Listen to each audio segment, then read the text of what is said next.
Hey guys, it's your Island Girl, and I'm back with another one. And this one is why you won't survive British Special Forces training. All right, so come on in, rock back, and take a listen. To all my regular schmegular day one city pie CD poos. Come on in, rock back, and let's check this one out together. Here we go now. The Special Air Service, Britain's original special forces, and the granddaddy of all modern special forces. The SAS is the benchmark by which every other special forces unit is measured, and their tactics and training methods have been replicated all over the world. The history of the SAS begins in the deserts of World War II, and their feats of daring are the stuff of legend and continue to this day in the global war on terrorism. One of the toughest special forces outfits in the world to enter into, the SAS requires the absolute best out of every recruit. Many apply each year to join this legendary service, and many fail and are washed out of training. What about you, though? Think you've got what it takes to join the elite SAS? SAS selection takes place across several phases of selection, with Selection Phase 1, known as Endurance, taking place over 3 grueling weeks. Any dummy can be physically fit and carry a heavy pack, but Selection Phase 1 will weed out the dumb brutes and leave behind only the mentally and physically strong. For Phase 1, you'll head out to the countryside in South Wales, but don't expect a picnic, because you'll immediately be put to marching across varying routes. Initially, you'll carry a pack loaded up with the essential gear, such as a rain poncho, sleeping bag, first aid kit, and distress flares. Though you can expect that as the distance you're forced to march increases, so does the weight. You'll carry your food with you too, which consists of some bread rolls, a few Mars candy bars, and potato chips, along with a 24-hour ration pack that can only be opened in an emergency. Forced to march endlessly. Hold up. So for food, emergency pack, chips, bread, and Mars bar, that's it. I wonder why those choices of food. The bread is light, the chips ain't not much in the bag, and calories for that one? That's an interesting choice for food. In an emergency, forced to march endlessly, low on food and sleep. This phase isn't just testing your physical fitness, but your mental fitness as well. Unlike in most other Special Forces candidate programs, here you won't have to deal with instructors screaming at you and breathing down your neck. Instead, SAS instructors purposefully leave you completely to your own devices, offering no encouragement, but no chastisement either. You will pass or fail completely of your own volition. And you better be good at disciplining temptation too, because while you may be starving, opening up that 24-hour emergency ration pack without permission is grounds for rejection. Are you serious? Just opening the emergency pack is grounds for dismissal? Are you serious? Not only that, you're on your own. So whether you survive or not, ain't nobody's there to drill you and tell you what to do. You're on your own. Attention to detail is critical for an SAS soldier, so as long as you're trying to drag yourself through another day-long march on your blistered feet, you should expect instructors to occasionally quiz you about landmarks you may have just passed. The purpose is to test your alertness and see how well you can pay attention while physically miserable. One candidate said he was asked how many supports were on a bridge he had just crossed over during his march. Eventually, you'll face the final test, a grueling 40-mile march up and down hills, carrying 55 pounds of gear and an assault rifle to boot. Not only will you have to accurately navigate your own course, but you'll only have 22 hours to complete the course. Failure means your application process is over. 22 hours to 40 miles. Guys, I stand no chance. No, the endurance? No, are you trekking and it 50 with 50 pounds to add it to that? Shook. Means your application process is over and you'll return to your home unit. Just because you passed though, don't expect that you're on to the next official phase, because instructors will have been carefully evaluating you the entire time. If they suspect you aren't the right stuff, it won't matter how fast you completed your course or how much weight you can carry. You'll be rejected and sent back to your home unit. Out of 200 candidates, only around 30 to 40 will make it past this phase and move on to the next phase, jungle training. What? Like most of SAS's training, the exact details of what goes on in the jungle phase are classified. What is known, though, is that trainees will learn jungle survival skills, as well as how to conduct patrols deep behind enemy lines and live off the land for weeks at a time. Trainees will learn how to operate as a four-man unit and live on rations, remaining undetected as they carry out their mission. A strong emphasis on physical fitness will also see trainees hit the gym every day, and after the gym there will be a great deal of time spent out on the range. There you'll learn how to operate standard bits of SAS gear, to include battle rifles, recoilless rifles, grenade launchers, and light machine guns. Trainees will also learn how to operate many other weapons in use across the world. An SAS soldier must know how to pick up a weapon in a foreign battlefield and use it effectively if he needs to. You'll also Wow. I've never heard of a SAS soldier. I swear to you, this is mind-blowing. Imagine you're out in the field, you have to live off the land. Not only that, you learn how to use all these weapons, and all these weapons from different countries. You know how to use them. So if anything happens, you can be able to pick it up and use it. This is just, wow, this is crazy. You'll also undergo training on setting up ambushes as well as responding to enemy ambushes. You'll be trained in advanced scouting techniques and how to observe your environment for subtle changes that could signal a hidden enemy patrol or a sniper perched and waiting. Detecting changes in color, shadows, or even small movements can mean the difference between life and death for an SAS operative deep behind enemy lines. As with many other Special Forces training programs, you'll also learn advanced defensive driving techniques, enabling a quick getaway in any hostile situation. These are many of the same techniques that police use for stopping speeding drivers, but Ooh. you'll learn how to avoid those same techniques and not be stopped yourself. We hope you like. No, that's cool right there.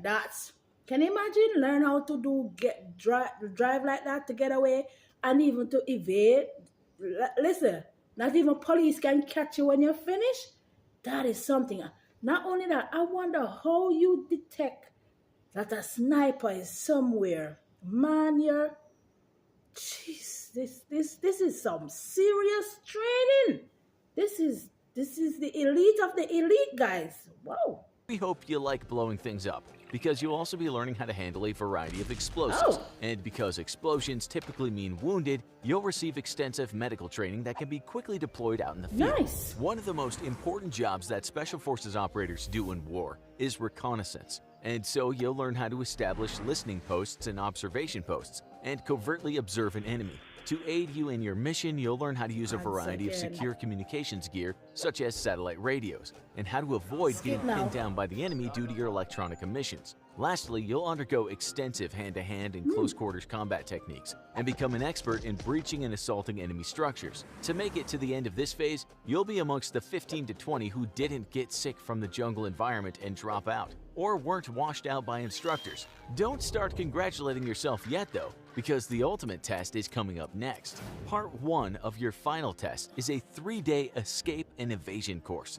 You'll be given a ratty old coat, boots that may be held together with only strings, and no food or water. You'll have a short head start and must evade capture for 3 days by a hunter force equipped with dogs and modern equipment. For these 3 days, you must live off the land while evading your pursuers. And though officially you're barred from entering any structures, some crafty trainees may sneak their way into a civilian property and maybe even have a local take them in. As with most Special Forces tests, cheating is simply another creative way of accomplishing the required objective, as long as you aren't caught, that is. The second part of your final test will take place when you're captured, or at the end of the 3 days. If you've managed to avoid capture, then you'll be expected to return to a designated location at the end of the 3rd day. Once there, you'll be handcuffed, have a bag thrown over your head, and be taken to a remote location. Instructors will then attempt to... Look, can you imagine to be hiding, trying to not get caught? You're being tracked down by dogs and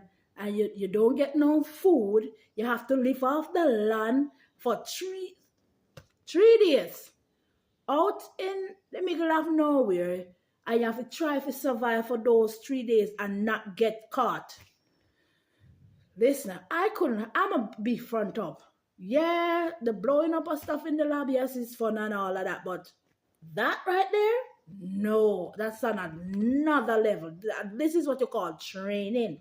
Instructors will then attempt to break you down mentally. You'll be placed in stress positions and forced to hold them for hours at a time. You may be locked in a cage the size of a dog kennel, while What? instructors bash the roof of it with chains. Instructors will strip you nude in front of female instructors who will mock the size of your manhood. It's all a mental game, meant to soften you up for the pending interrogation sessions. After enough humiliation and mental torture, you'll be thrown into a room with an interrogator, and your job will be to only Are you serious? Strip you naked.